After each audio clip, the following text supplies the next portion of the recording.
Alrighty, everybody, it is currently Thursday, May 8th, 2025. It's still 2025, despite my best efforts. It's still this year, this very, very mediocre year. All in all, I'd say so far. It's been very mediocre.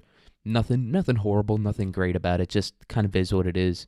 But it is May 8th, 2025. And despite how shockingly sober I am, I just did have a very high thought, an incredibly stoned thought, the type of thought you can only have after you've eaten a weed pen, not even smoked on a weed pen, cracked it open and sucked out all the juice from it. Like that type of high thought is what I just had.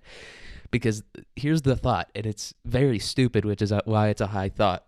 It was like, it's not even like I was just like thinking about some shit and then this popped into my mind. I don't know where this came from. I wasn't even thinking to anything related to it, but I walked in to my room when I was getting ready to record this, you know what I mean? I walked into the studio, hood up, shades on type shit, grills in my mouth, getting ready to spit some bars. And and I saw my laptop, and something about the way it looked, because it was closed, and my laptop is usually open because I'm just like, fuck it, it turns off by itself anyway. I'm not going to, shut it down and do all that shit. It's too much work for me. Closing the lid of my laptop, it's too much work for me. I'm just going to let this thing fry itself to death. I walked in my room and I looked at it and I was just like, that thing has like all the information in the world on it, and it's like super smart. And it just, I don't know why that thought popped into my head. I don't know. It's the way it looked too, because it was particularly clean. My laptop's not very clean. For a while, it was the only like screen device I had, so I would just like eat over it. I'd just spill like sriracha and ramen all over it, and so it was like shockingly clean. And I just looked at it and I was like, it's so like sleek and stuff and like small, but it has the information of like all the books in the world could fit on there. That's That's the thought I had. And I do say shockingly sober because it is summer. And I do have a Jimmy Buffett mindset about summer, which is just the weather's so nice, right? That, like, even if you do drugs, you're not really going to get addicted to them, right? Like, it's the whole drinking thing. Like, if you're out drinking with people and, like, partying and, like, having fun with other people, you can be an alcoholic doing that, but it's like when you're drinking like by yourself alone in a dark room, like that's where alcoholism really comes from. And I feel like the same sentiment applies to like weather and just like the general situation you're in. Like if you're in a good situation, which I'd say I am relative to, other people on the earth, I'm on a very good situation. And it's also a nice time of year, you know what I mean? It's like a nice 75 degrees outside. There is no AC in this shithole building, but I mean, other than that, it's a very good time.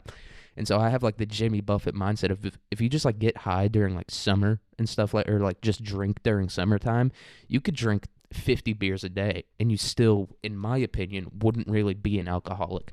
Like even during fall, I wouldn't say that applies. Once winter comes around and like early spring, yeah, you're an alcoholic if you're getting drunk every night during that time of year. But if you're just doing it in the summer, it's like it's warm all the time and you're not, it's just a good time in general. So you're just adding on to that good time, if that makes sense. You're not like trying to make a shitty time a good time, I think that's why, like during summer, it's like get drunk, get high, do whatever you want. I'll do meth, dude. If you do meth during the summertime, during like a nice spring, I guess it still is technically spring, but if you do it then, you're not really a meth head. You're just a guy, adding on to the fun time, letting the fun day go a little bit longer. Letting the fun day last for 2 weeks straight with no sleep. 2 weeks of just gooning in your fucking trailer with no AC, just sweating underneath a wool blanket. High on meth. It's a grand old time. And so you're not really a meth addict in my opinion. Same with any other drug, dude. I don't care if you're huffing Jenkum, which is that internet hoax that people in Zambia, I think, were like shitting in milk jugs and letting it ferment and then sniffing it, that's more racist than anything Adolf Hitler could have come up. Adolf Hitler was like, they control the banks in the media, and it's like, dude, that takes fucking talent, right? Like if you want to control the banks in the media, that takes talent. But someone was like, yeah, those black people down in Zambia, they huff on their own shit. Like that's it just is, right? It's more racist than anything. Because Hitler, say what you want about him, giving him a lot of credit, dude. I couldn't do that. I couldn't run all the banks. I couldn't even keep the secret of it. Even if I was I'd be like Fredo in The Godfather. You know what I mean? I'd be telling everyone, I'd be like, dude, do you guys know we control the weather, dude. It's 1945 and we have satellites in space that can shoot lasers. We fucking control everything. We're having a grand old time. So he was, you got to find the positives and the negatives. And as of late, I'd say the episodes have been we've been talking about the Jews a fair bit. This one, we're putting them in a positive light, though, because you hear stock market crash and your mind immediately goes to Jewish trickery. I mean, let's call a spade a spade.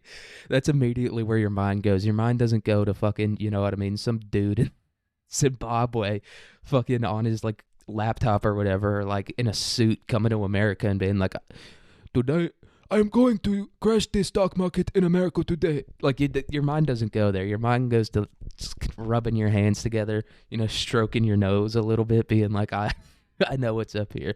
But before we get to that, I do have another thought.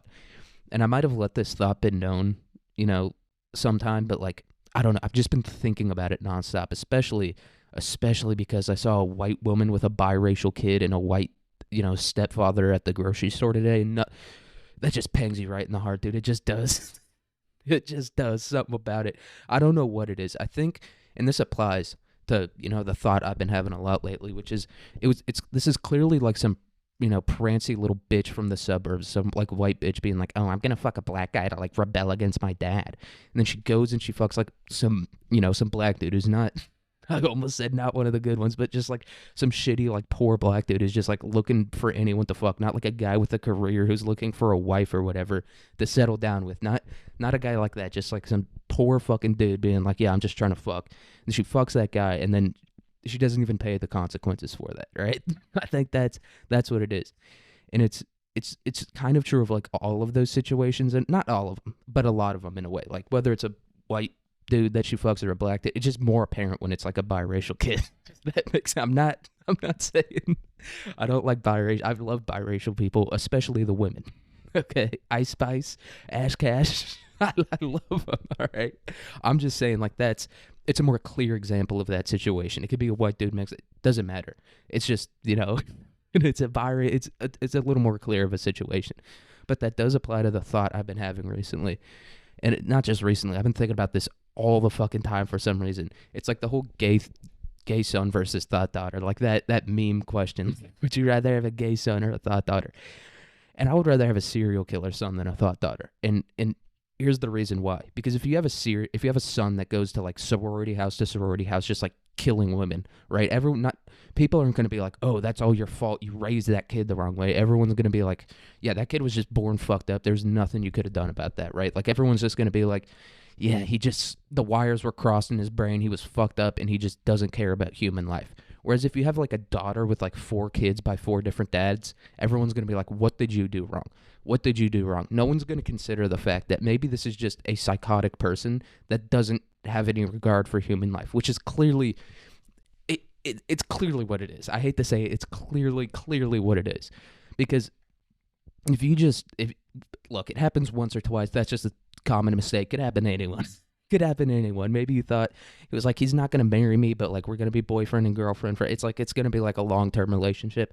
So if it happens like once or twice with like one dude, it's like, okay, that's just mistakes happen. If it's happening consistently with it, you just keep fucking dudes and keep having kids, you are a psychopath because you don't have a regard for your kid's life and you don't even have a regard for your own life. So maybe it's not even psychopathy. It's something else entirely. And I don't know what it is, but it's no one, you know, everyone like looks at like a woman with 10 kids by 10 different dads and she goes like, what evil, you know, has befallen you? What great tragic event has happened to you that made you do that? And it's like, no, that woman's just crazy. She's just an insane person who doesn't care about her kids or really herself. She just doesn't care and does what she wants. Like it's not that she was like raised in a certain way. It's like, no, that woman is insane and should be treated as such, and her kids should probably be taken away from her. So that's the thought I've been having a lot lately. Like I said, I've probably said it before or like something in the same vein, but it's just crazy to me that people can be like, oh, that's society's fault. It's like, no, that bitch is crazy. It's like, it's not like her dad like didn't show up to a dance recital one day and she's like, you know what I'm gonna do? I'm gonna fuck every dude in sight and just keep having kids. And it's like, no, that's just a crazy person. Because if you did have any regard for those kids, right? Like if you did have regard for them having a good life and you being able to afford to take care of them and them, you know, having, suitable parental figures in their life, you would stop doing that. You would stop fucking raw. Like you wouldn't, it's a conscious decision to do that, and it should be treated as such. It should be treated like any other conscious decision. It's not like she just keeps getting, or she's just incredibly stupid. Either way, I don't think society or the way she was raised is the thing to blame there. But that's just my thought on it, people are going to find a way to make that like misogynist. It's the same applies to dudes, but it's a little less, it's a little different, because if you're a dude, you can just be like, no, fuck it, I'm out of here. Before anything even happens, you could be like, just leave in the middle of the night. You can't really do that if you're a woman. So it's a little different. It's a little more, you can be a little more detached, but it's still fucking insane when it's just like, that person is a psychopath and should be treated as such. I don't know why we're trying to make it like some big cultural thing that it's happening. It's like, no, that's just a crazy person. That's just an insane person. It's the same as someone like going around like lighting houses on fire. It's just like they're just doing that because they're crazy. It's just a different type of crazy, right? It's just kind of it almost seems a little less obvious because there's a lot of people, like there's people that have like 10 kids and are just like happy and they're married and they take very good care of their kids and they raise them well and shit like that. But there's also a lot of instances of people not doing that. And so I think the wires get crossed a little bit there where people are like, oh, it's just, she's doing it a different. It's like, no, she's fucking insane. She's a crazy person who doesn't care about herself or the children that she birthed, which is like the ultimate thing in life that you should put above everything else. And she doesn't. Therefore, ipso facto, she doesn't do the thing that's like the natural human fucking thing to do. She's crazy. I don't know why we're treating it any different. And that is, speaking of crazy things that happen, we're talking about the 1929 stock market crash. So we're going to talk about the background a little bit, like why did this happen? Like I feel like everyone knows about this, especially if you're an American, like, oh, this, was a major contributing factor in the Great Depression, this and that. Fucking FDR came in and made 1 billion jobs after it happened.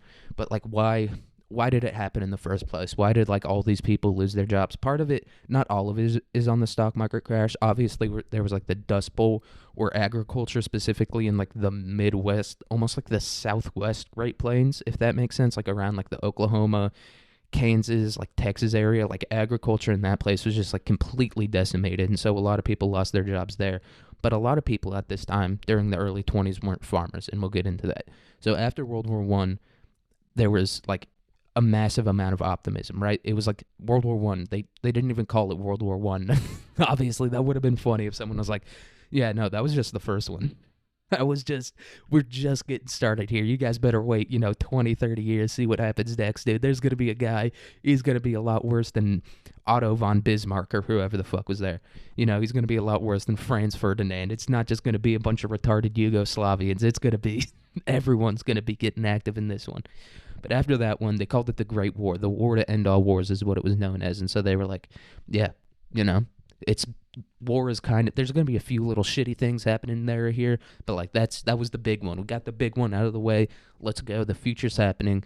Nothing can stop us now. We got the big one. No, there's not going to be like another massive war where like 20 million Americans have to serve in it. That's not going to, what are you, crazy? It's not going to happen again. And so that was like the thought process. They were like, dude, everything's going well right now. There's going to be nothing to distract us. We can just, grow economically, get our shit situated, and we'll be the richest country on earth. Unbeknownst to them, it was kind of the opposite situation, where it's like the war happened, and then, industry kind of grew for a little bit, and then it collapsed, when in reality, it was kind of the opposite of what they thought would happen, right? Like it was like World War II that like kind of brought us out of the Great Depression and like really got the shit going again. So it's kind of the opposite of what happened. And many Americans began moving to cities to get jobs in the industrial sector. And as we'll talk about, a lot of these people lost their jobs too. It wasn't just the farmers whose agricultural land got decimated and then they lost their jobs because you can't plant corn in sand. As hard as you're going to try, dude, I got to give credit to like the Saudi Arabians and like those people around there, like those people with like immense oil wealth trying to build like cities of 90 million people in like the most desolate desert on earth, which by the way it is. Saudi Arabia, and there's like a few other ones. There's like Antarctica where also no one lives and no one should live. And then there's like the Atacama in Chile. And like those are like, they're the most desolate deserts on earth. Like the Sahara has like, it's so big that it has like pockets where like civilization is like capable of starting and really getting going. But like The Arabian desert really isn't like that. It's just sand. Like there's no rivers in Saudi Arabia. Those guys are just they're balling the fuck out. And hey, fuck it. As we'll see here, you just got to ball out because who knows what the fuck is going to happen. And so during the 20s, industry and stocks were booming. And stocks, all like these stocks were like predicated on the fact that industry was booming. The fact that all these Americans came back from the war and they like needed these jobs and they were kind of willing to do whatever. And they just were willing to work in like, steel mills or whatever the fuck and get a job doing that or like work on an assembly line. And also this is the time when Henry Ford invented the assembly line. He was the one who invented that. Before that, it was like one dude like single-handedly would put a car together, if that makes sense. So before Henry Ford invented the assembly line, it was like, I just got to make this entire car myself. I got to screw in all the fucking handles on the doors and shit like that. I got to put the transmission together, and then I got to do this and that. But when Henry Ford invented the assembly line, it was like one person just does one thing all the time, and he then becomes really good and efficient at that, and so that allows the whole process to move quicker.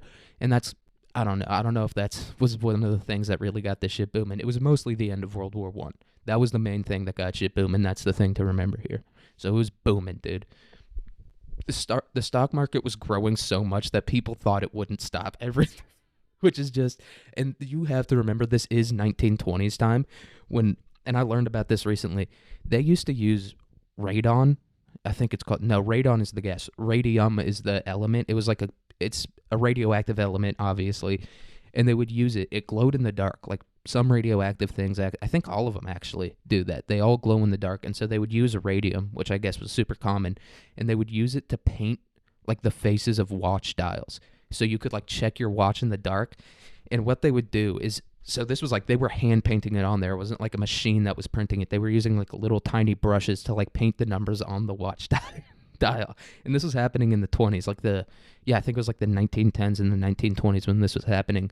And so they would like paint it on there, and then they would like lick the brush to like get the point small again. Like they'd put it in their mouth and they'd like suck on it, pause. But it was all chicks doing this, by the way. It was it was entirely women doing all this.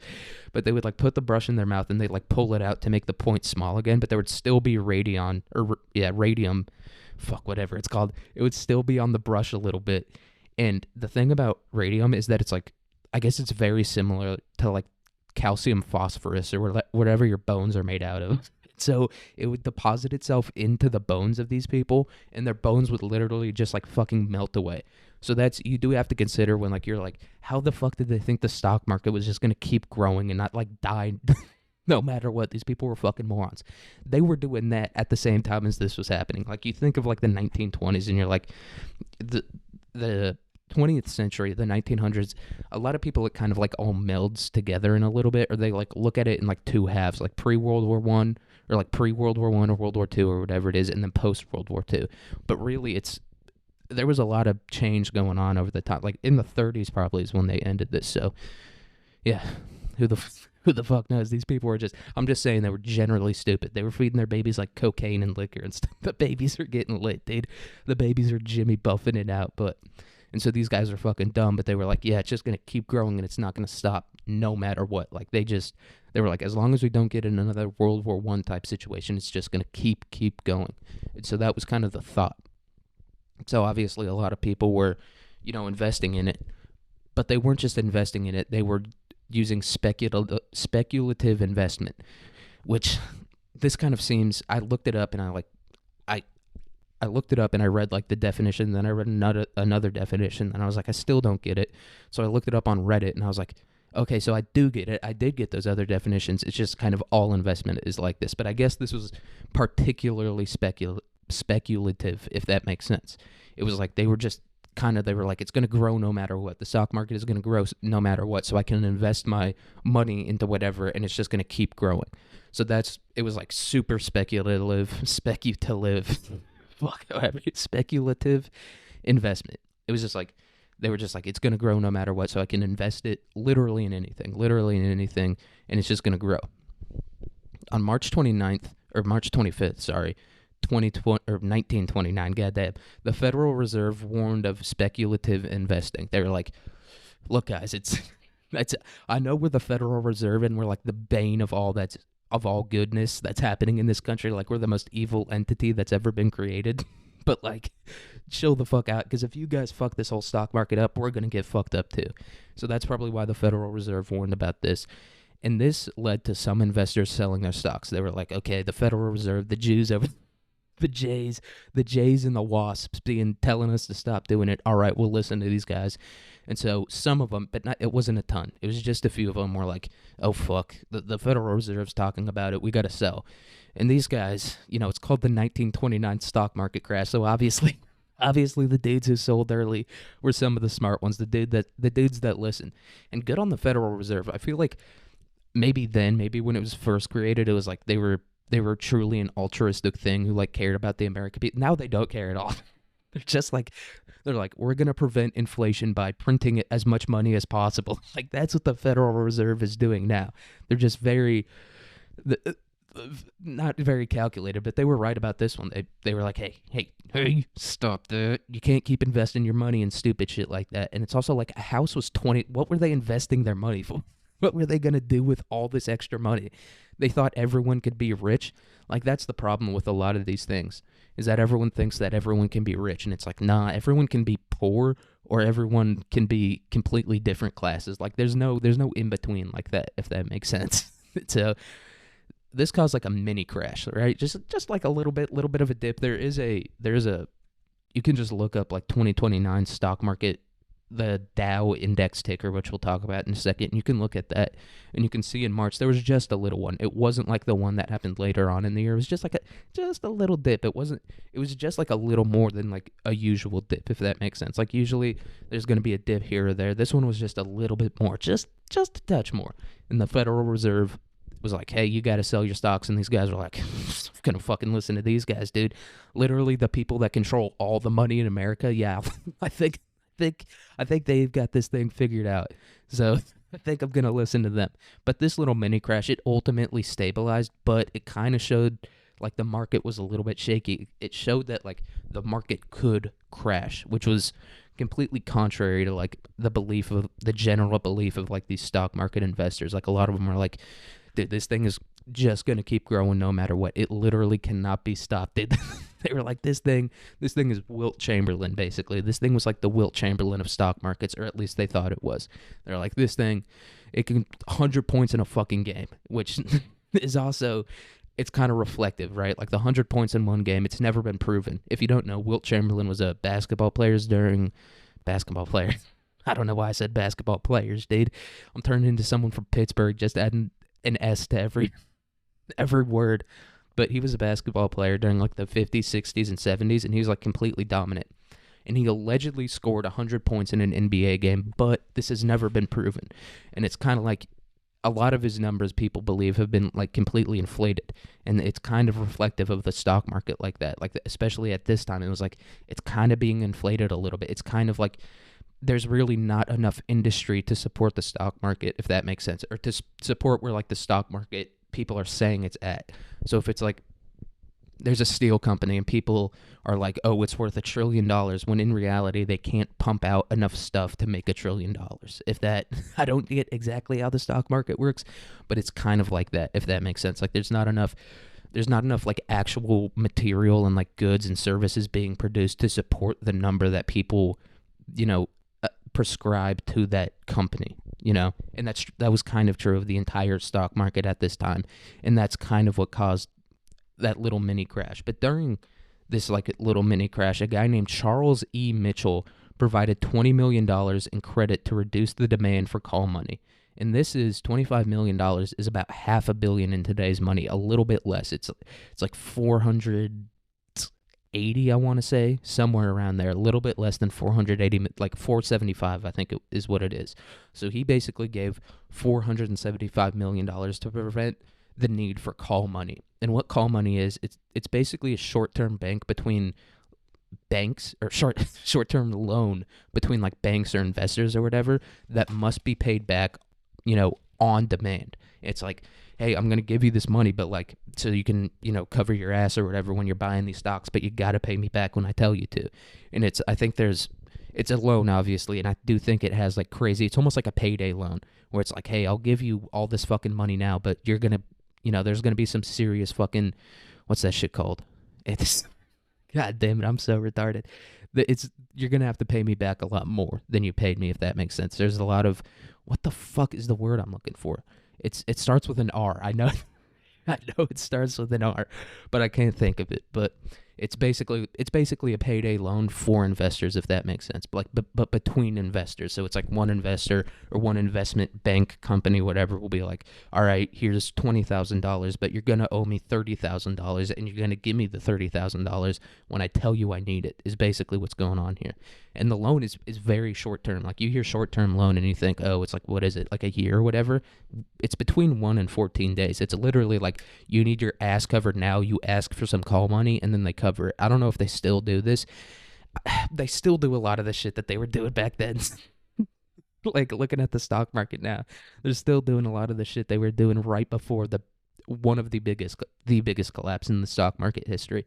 But the stock market history isn't a particularly long one. It's not like an open stock market is like only started existing really in the 1900s, like on a large scale. Like, there was joint stock companies in like the 1600s, I want to say, but that was like very rich people investing their money. This is a time when like average people, or like middle class, maybe like upper middle class, were investing their money, and this was kind of the first time it was happening. So although the stock market had stabilized, industry and consumption began to plummet. So steel production declined, construction was sluggish, and car sales were down.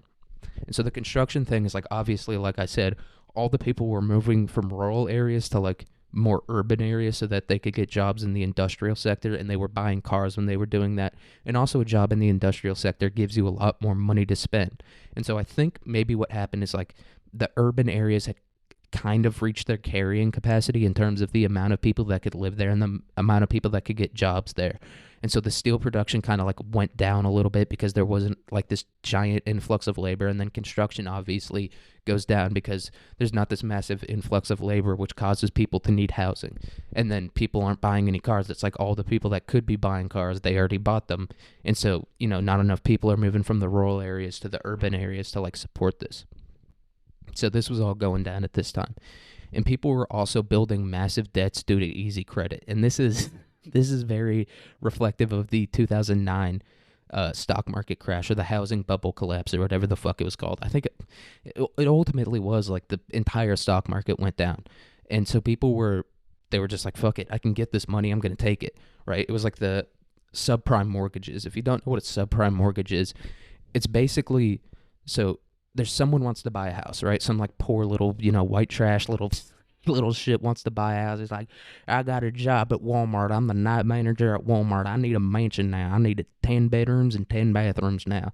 And so he goes to someone who gives out subprime mortgages, and he's like, yo, give me this. I need a loan to buy a house. And what a subprime mortgage is, it basically starts out as like, you don't have to pay that much money to pay off the mortgage, and then it like adjusts so that you have to pay like a whole fuck ton of money to pay your mortgage. And that's basically what caused the housing collapse, if that makes sense. People watch The Big Short if you want to know more about it, but that's like the basics of why it collapsed. It's these people that couldn't afford these loans getting like these huge loans, and like that caused, the housing sector to boom. And then the housing sector collapsed because obviously these people couldn't afford to, pay their loans once the rate adjusted, once they had to, pay more in interest. That was the fucking word. It doesn't start with an R. That was the word I was looking for earlier with the call money. Like, the call money had like massive interest rates on it. I don't know where APR came from at all. And that's, it's kind of reflective like that. Like, people building debt, like these banks manipulating these loans in a certain way to allow them to, be given to really poor people. And so that's what happened in 1920 as well. So from March to May, the Dow Jones began experiencing market breaks. And a market break is a price change in a stock that gives an indication of reversing trends. So obviously during this time, everyone thought the stock market was going up, up, up. Like, like I said, couldn't be stopped, dude. It was Aaron Donald in the A gap. It was like, we just got to pray, dude. The stock market, it's fucking crashing through everything. And that's what they call a bull market. Like, if you're bullish on something, then you think it's going to go up in price. But there was these market breaks, which I guess I don't know how it works, but it basically just means like you see a price change. You're like, oh, this stock went from $120 to 105. That means something's going to happen here. That's basically what a market break is. But I think it applies to like the market as a whole, right? And you're wondering what the Dow Jones is. I was too. I thought the Dow Jones was like the New York Stock Exchange, where it's like a place you can buy and sell stocks. No, the Dow Jones is basically a number that tells how the 30 largest companies are doing. It's called the Dow Jones Industrial Index, I think, or the Dow Jones Index Industrial Number. It's something like that, but it's basically the 30 biggest companies in America. So at that time, it was like, I forget what it was called, but it was Basic Steel or like Standard Oil. So at the time, obviously it was different, but now it would be like Coca-Cola, Verizon. I don't know if Walmart's a public company, but like Walmart, Apple, shit like that. The Dow Jones tracks those things, and it's like, all right, if these guys are doing well, that kind of means the rest of the market is doing well. It's not like a guarantee that the rest of the market's doing well, but it means that the rest of the market isn't collapsing, because if everything else collapses, then the Dow Jones is going to start going down too. And so if you see the Dow Jones going down, it's a bad sign. shit's not working out too well, because if these companies that are just incredibly stable, right? Like Coca-Cola is one of the most stable companies in the country. If you see that shit going down, it's, maybe it's like a freak thing where it's just Coca-Cola's getting fucked. Like Pepsi just released a new flavor, and now Coca-Cola's going down a little bit. Pepsi just released a pineapple version, and now Coke is fucked. It could be that, but it could also be that everything else is fucked. So, but that's what the Dow Jones is. So it's basically just a number that is like an indicator of how the stock market is doing. Obviously, up is good, down is bad. That's all you got to know there. From June to September, the stock market went back to its rapid growth trend. It was like, all right, during, what was it, March to May, it was like, all right, it's getting fucked up a little bit. There was a mini crash in there. It's kind of, I can see how it would go backwards, and then, nope, we are back, dude. June to September was a good time in the stock market, and it was the last good time that it ever saw until very much later in history. In 1929, the Dow Jones had been on a 9-year run of increased and had increased tenfold in value. So from 1920 to 1929, the Dow Jones Industrial Index had increased by 10 times, not 10%, 10 times. It was going crazy. And I don't know when it was introduced. I can't imagine that it was introduced before 1920, but it was balling out, you know what I mean? So it had been on this crazy run for 9 years. That's kind of, until after World War II, from the late 50s to maybe the 80s, but even that, it can't be compared to. It was just balling the fuck out. And this is what powered the Roaring 20s. Like, you hear about the Roaring 20s, and it was like everyone was balling out. Everyone had a fucking mansion, Everyone was sitting in their mansion drinking a martini, looking at the mansion across the bay, being like, that's the woman I should have fallen in love with. And this is what powered that, was like this massive growth, this massive urbanization, all that good shit. The Dow Jones increasing, people being able to get all the money they want. In September 1929, Charles Babson, who, by the way, he's got a few colleges named after him, so I guess this guy knew what the fuck was going on, or maybe he just made this one good call, and then he got a few colleges named after him. Like, that's all you had to do in, the 30s. All you had to do was, make one good call, and you were set up for the rest of your life. But this guy, he predicted a crash, which caused a small decline during September, so we're not to October yet. If you know anything about the history of the stock market and what was going up, then you know October. October's when it goes down, dude. It's fucking Red October. I think that was the fucking communist uprising in Russia. I think I'll call this one Red October.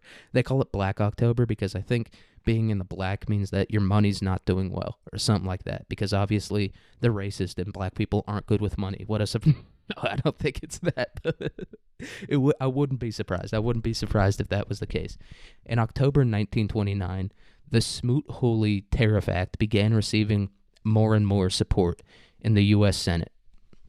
So basically what was going on here, it was like they wanted to enact all these tariffs, right? Herbert Hoover, who is one of the worst presidents we've ever had, he wanted to enact these tariffs. And, the Senate was kind of debating this. They were like, should we? And there was a ton of different tariffs, right? It wasn't just like you put a tariff on one country and then everything that comes from that country has this tariff on it. It was different things from that country, right? So it was coal from Canada, right? And then I don't know, whatever cheap shit that cheap plastic shit that China makes, we're going to put a tariff on that. And then we're going to put a tariff on, like, crude oil from Saudi Arabia. And then we're going to put a different tariff on refined oil from Saudi Arabia. Shit like that basically was why they were negotiating for so long. But lots of people were switching sides in October 1929. They were like, all right, I didn't really support this, and now I'm supporting this. And this is kind of speculative, but it's kind of the thing that people agree on that, was a piece in the puzzle. So this bill would eventually be enacted and would put tariffs on over 20,000 kinds of imported goods, which is why it explains why it took them a year to pass. It was enacted in 1930, or it wasn't passed until 1930. And a lot of people are, bringing the comparison between Herbert Hoover putting all these tariffs on it and Trump doing it. But you look at it, right, and what Trump's trying to do, what the purpose of the bill was, or the purpose of the act was to protect American industry. It was like, if we keep letting these people import all this shit for cheap, then American industry is going to die. So it's kind of, what Trump is doing is a little bit different. Like I said, being an economist is a made-up job. It's completely speculation. It's just purely looking into a crystal ball and being like, what's going to happen? It's like a gypsy woman covered in gold looking into a crystal ball, being like, the Dow Jones is going to go down. It's completely speculative. But a lot of people are making the comparison, being like, oh, well, the economy collapsed in 1929 when this bill was enacted. And it's like, it's not the same thing at all, because it's fundamentally different, even if it was during a crash, if that makes sense. It's different because Herbert Hoover is trying to maintain industry, whereas Trump is trying to bring industry in. And I'm not defending the tariffs. Like I said, no one knows what the fuck is going on. I'm just saying it's a retarded comparison because the two things are so fundamentally different, right? And it's the stock market has kind of already collapsed.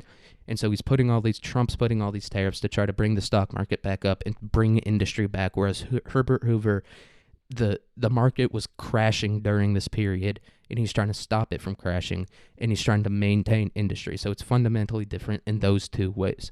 And so I'm just saying it's a stupid comparison. I'm not being like, you fucking idiots don't know how tariffs work. I don't think anyone knows how tariffs work. I'm just saying the comparison cannot be made because they're two fundamentally different things.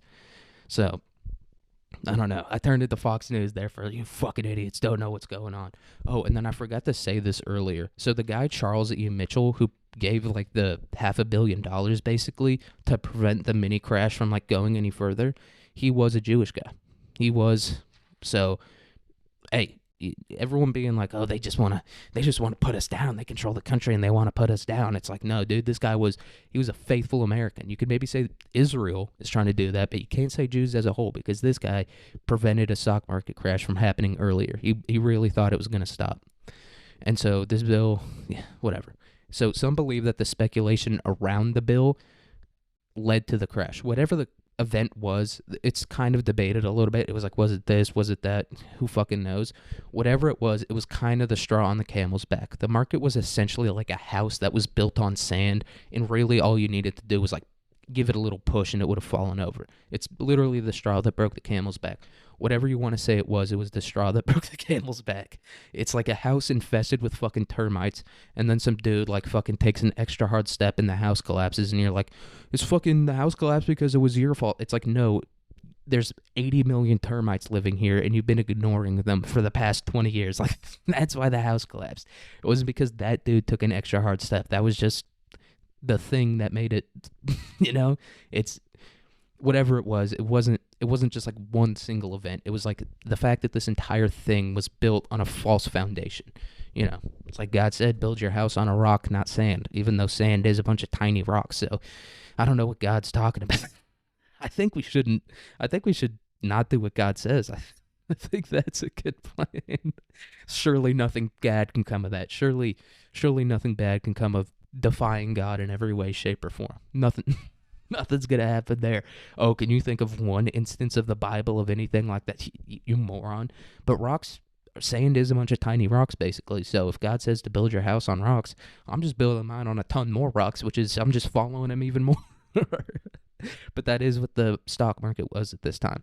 It was just completely nothing supporting it. Literally nothing. Just like the idea Literally, the reason the stock market was so big at this time was because of the idea that it could be so big.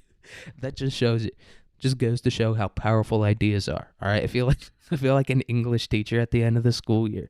Words are powerful. They have meaning, and the ideas that they construct have even more meaning.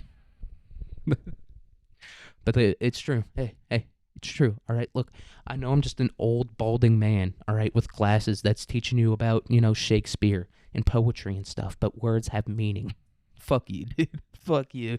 I'm gonna get a screenshot of you talking to a 14-year-old. Ruin your life, you asshole. But so that's kind of like the lead up. It was like the stock market was kind of built on bullshit. There was a few straws that broke the camel's back. It was one or two straws, you know what I mean? It wasn't just one singular one. And I don't know, it's got to be pretty tough to break a camel's back because that thing's got a hump on there.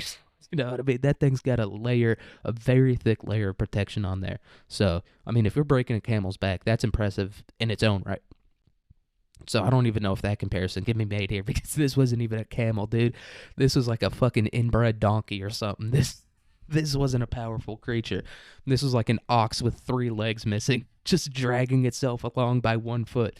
That's what the stock market was at this point. It was like a fucking ox with 4 peg legs, just like hitting that thing with a whip. Just keep going, mushing that ox. And then it just dies because you gave it 4 peg legs. That's basically what this was at this point. And so this is the crash itself. Dude, what happened? The crash out. That's what I think I'm going to name this episode. YN's crashing out. Stock market crash out. Something retarded like that. So on October 23rd, mass selling began happening in the last hour of trading.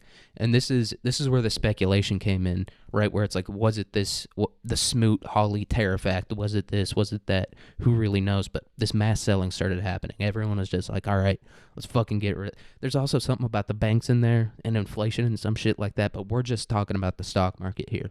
And so mass selling began happening in the last hour of trading. So the stock market, if you don't know, it's only open during certain hours of the day. Like you can like call a dude up and be like, yo, tomorrow, I'm going to buy all these stocks from you, but you can't actually trade the stocks during that time of day, it's kind of crazy. It's probably done to prevent, like, I don't know, foreign embezzlement or something like that, because if you're in China or, I don't know, wherever the fuck else, let's be honest here, it's probably China, you know what I mean?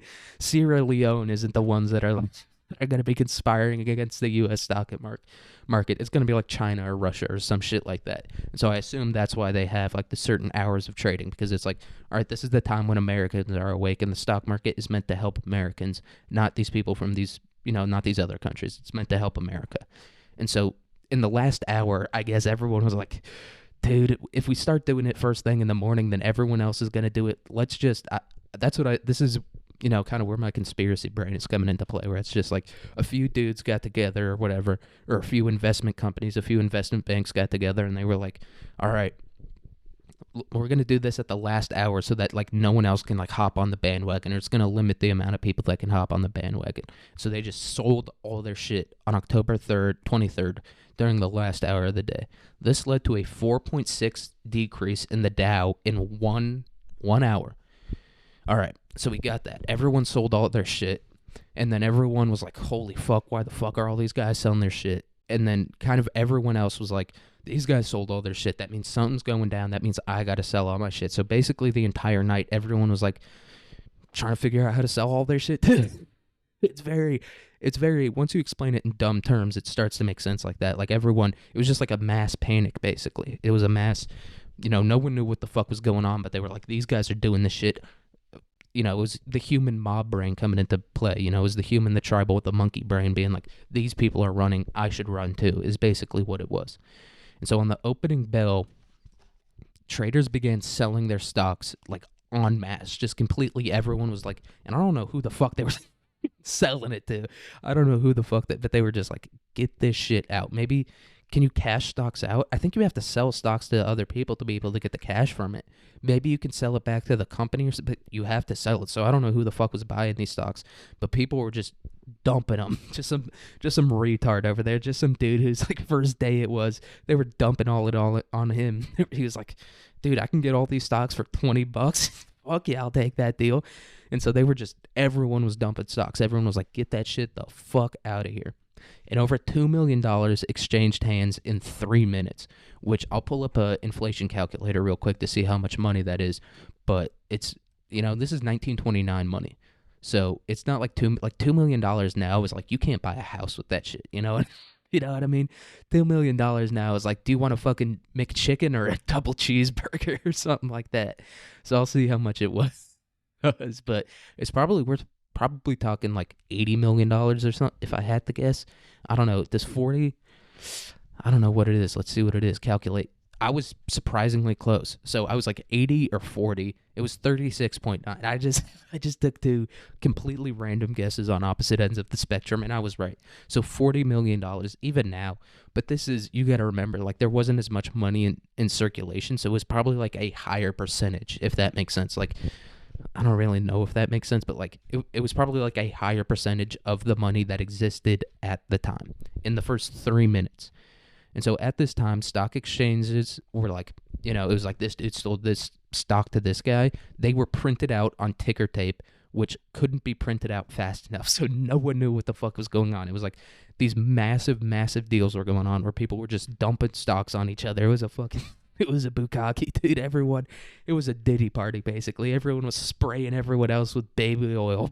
But instead of baby oil, it's fucking, General Motors stocks. Just like, take it, you little slut. Take these stocks from me, you little money slut, you little stock slut.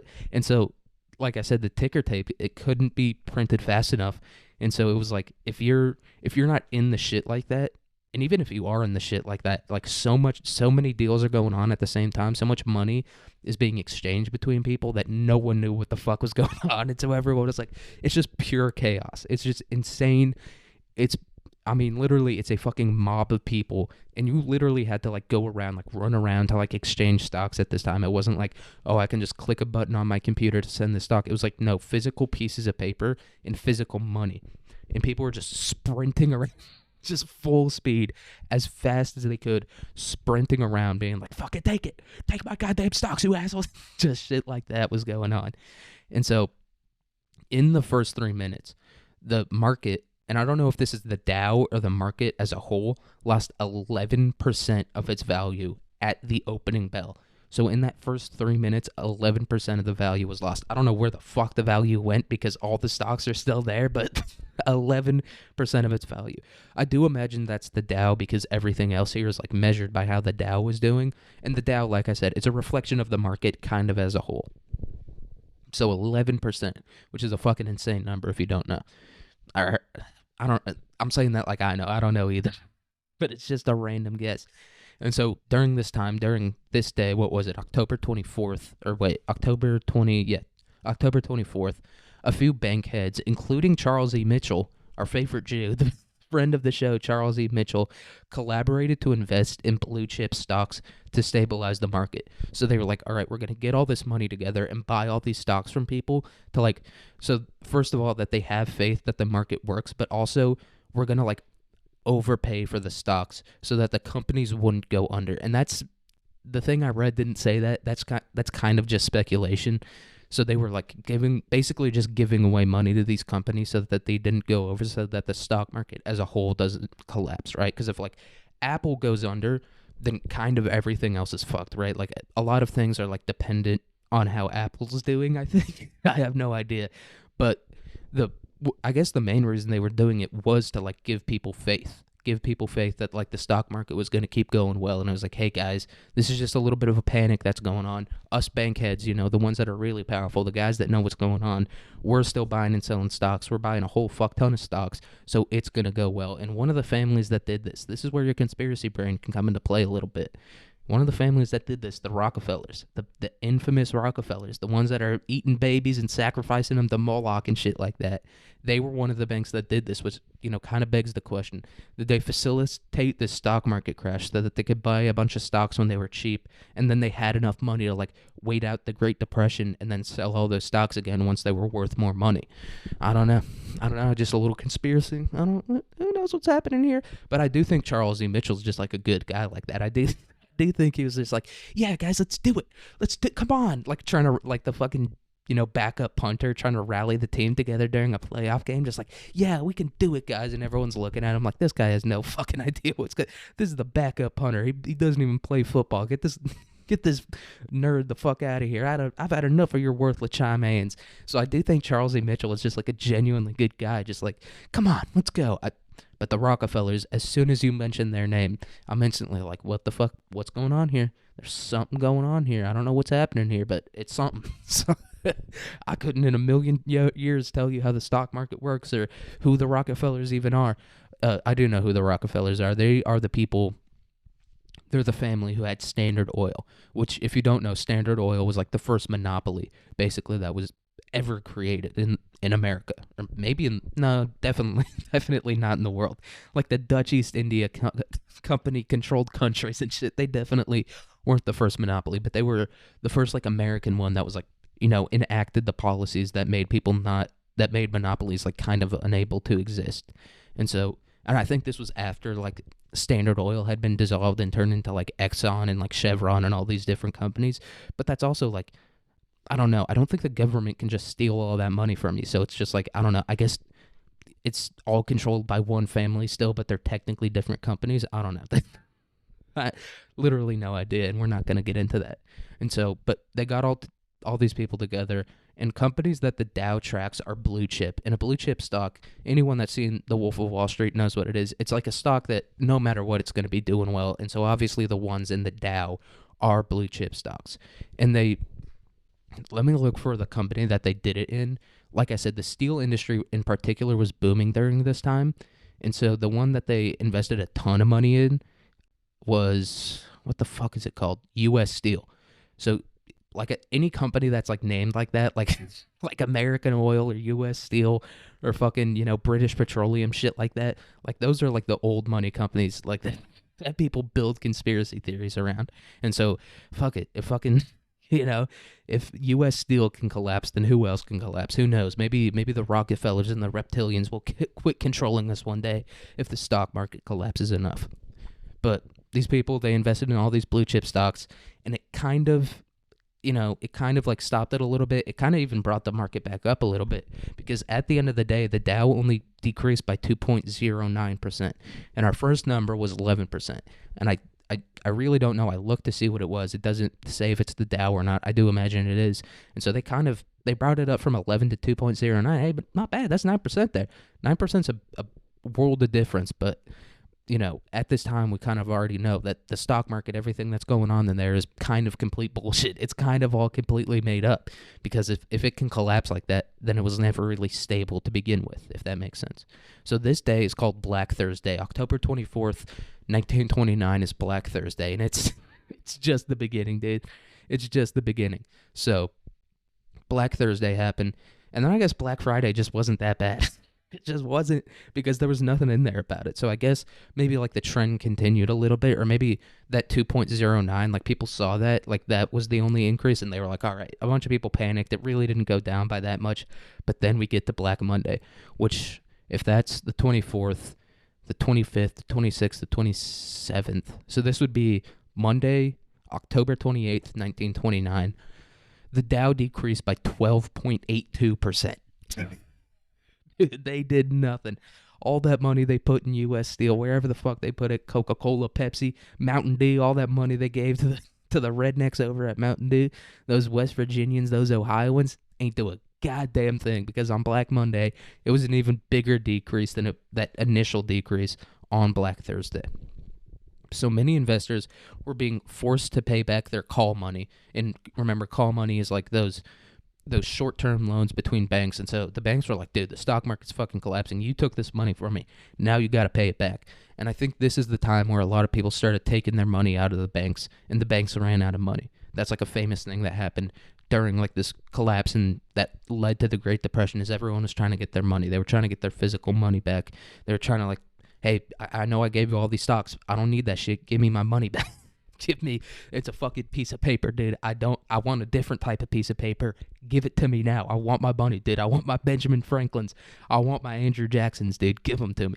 And the banks were doing the same thing. The banks were like, hey, I gave you that money. Fuck off. Fuck you, dude. I need it back. And so this also caused these investors who owed the banks money to sell even more stocks, because it was like, all right, the stock market is collapsing. These banks are like, all right, give me my money back now. And they're like, I don't have the money. All I have is these stocks, so I need to sell even more stocks now than I already was selling. So it was just like this cascade effect of just people selling stocks, and like just for different reasons, obviously. But I mean, it was just like snowballing. It was just like stacking on top of each other, just like one thing on top of the next. At first, it was just like people freaking out a little bit, and then it was more people freaking out a little bit, and then it was people like genuinely needing to pay back money to other people and just having to sell their stocks because of that. So this trend continued for Black Tuesday with a 11.73% reduction in the Dow Jones. So all in all, on Black Monday and Black Tuesday, the market had decreased by 23.05% in value in 2 days. And so the Rockefellers bought massive quantities of stocks to like try to stabilize the market, but this failed. And so I guess they did that thing with our boy Charles E. Mitchell, where they're just like, dude, this Jew, he knows what's going on. Because the Rockefellers, these guys are like old money wasps. Like, they're definitely more anti-Semitic than anyone else, but they're also like, he knows what's going on here. But they were like, they were still trying to do that thing where they were like overpaying for stocks to like give people confidence and to also like stabilize these companies and the market as a whole. But obviously it didn't work because the Great Depression happened. And so from 1929 until 1932, the Dow continued on a slow decline. It wasn't like 12% every day like it was during Black Monday and Black Tuesday, but it was pretty intense because in 3 years it lost 89.2% of its value, which is fucking insane, dude. That's almost all of it. That's basically, that in essence is all of the money just gone in this thing that supported the country for like 10 years, basically. The thing that supported America for a decade of growth is just basically gone. And that's just fucking insane. And so the Dow did not return to the 1929 peak until 1954. So not even World War II brought it out of its depths. That's 9 years after World War. We had another war in between that. We had the Korean War. It took 25 years. It took World War II plus the Korean War plus all this other bullshit on top of it that was happening back then to get it back to its 1929 peak. So it was a fucking tough one, dude. You cannot blame these guys. Anyone that was selling their stocks, people are like, oh, they were just panicking morons. It's like, no, they were 100% right to get their money out of there. 90% basically decrease in 3 years. That's a 30% loss every year, which I don't know. I guess it could have been worse because there was also like a 25% loss in 3 days. So it could have been just completely destroyed. But I guess it wasn't. It was enough. It was hanging on by a scrap, dude. It was like Voldemort after the spell hit him in the face after he did a vodka dabber on Harry Potter, but his mommy loved him too much and the spell came back, hits Voldemort in the face. They thought it killed Voldemort. They thought it got him out of the game, but no, dude, he had those Horcruxes laying around, dude. he had tiaras buried in Albania, which is just like Harry Potter. So I was talking earlier about the Lord of the Rings things, where it's like I've seen those movies 1,000 times, and I can only tell you that Gollum ate a fish and there was an evil horse king. Like, those are the only two plot points I can tell you. I've seen Harry Potter a number of times, and I do remember them a little bit better because I've read all the books. But the movies, the main thing I remember from the movies is that one of Voldemort's Horcruxes, which if you don't know, it's like an object that can like bring you back to life if you're dead, right? Like if you're killed, your soul kind of just like chills around a little bit and like possesses people and stuff every now and then, but then you can use a Horcrux to like physically bring you back to life, if that makes sense. And the one thing I remember from Harry Potter is that one of the Horcruxes is a diadem of Ravenclaw, who's like one of the founding members of Hogwarts. This is so stupid. It's like the nerdiest thing ever, but it's like the only nerdy thing that I remember from Harry Potter. So it's one of the Horcruxes, and it's buried in Albania. It's like the only, like, other people talk about it and they're like, do you remember when Harry Potter broke Ron's wand and it was like a whole big deal, and then Hermione did an evil curse? And I'm like, no, dude, all I remember is that there was a crown somewhere in Albania. That's like the only little small like plot point that I remember from that. But that's what the stock market was. It was Voldemort holding on by its Horcrux, and the Horcrux was the Rockefellers. Those evil wasps up in Connecticut with their giant mansions that they only go to 2 rooms in. A 30-room mansion, and they only use the bathroom and the pool room, and that's it, dude. That was the Horcrux that brought the stock market back to life. And so the ultimate cause of the crash was unsustainable speculative investment. That's all it was. It really is that simple. It was the fact that the stock market was built on nothing, and that people were just like wildly investing on whatever they could because they thought it was like 100% going to be stable forever. It was just mass idiocy is basically all it was. It was just all these morons being like, no, yeah, I don't know what people are talking about when they say this thing. What are you even talking about, dude? This thing has been going up for 9 years. Do you know how long 9 years is? But I feel like 9 years is longer now than it was in like the 20s or whatever.